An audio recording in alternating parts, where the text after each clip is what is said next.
એ જાહેર કરી છે દેવેન્દ્રભાઈ શાહ, એમને પણ સાંભળીએ શું કહી રહ્યા છે. સ્ટોરી લખી હતી ને આ પ્લેટફોર્મ પરથી જણાવ્યું હતું કે ટોરેન્ટ પાવર લિમિટેડને દર વર્ષે 26 કરોડ રૂપિયાની આકારણી થતી હતી. ત્યારબાદ ટોરેન્ટ પાવર લિમિટેડે એક પત્ર લખ્યો અને પત્ર લખીને એમ કહ્યું કે મારે તમે જે કરો છો તે આકારણી ખોટી છે અને મારા મુજબ આટલી જ આકારણી થાય. જાતે જાણે સ્વૈચ્છિક સેલ્ફ એસેસમેન્ટ કરી કાઢ્યું કે અંડરગ્રાઉન્ડ કેબલ મારા આટલા જ છે ને એ મુજબ થાય છે. તો એ મુજબ કોર્પોરેશને 26 કરોડમાંથી સીધા 4 કરોડ ને 90 લાખ રૂપિયાની આસપાસની આકારણી કરી દીધી. મતલબ કે સીધો 22 કરોડનો ફાયદો કરી આપ્યો. એટલે એમ થતું હતું કે ચલો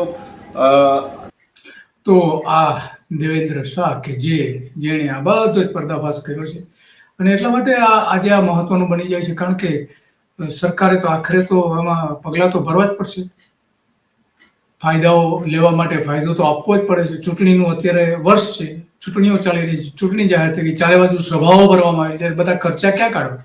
કારણ કે નરેન્દ્ર મોદી એક વખત જ્યારે સભા કરે છે કોઈ પણ એક જગ્યાએ તો 30 કરોડ રૂપિયા મિનિમમ, ઓછામાં ઓછું 30 કરોડ રૂપિયાનો ખર્ચ થાય છે.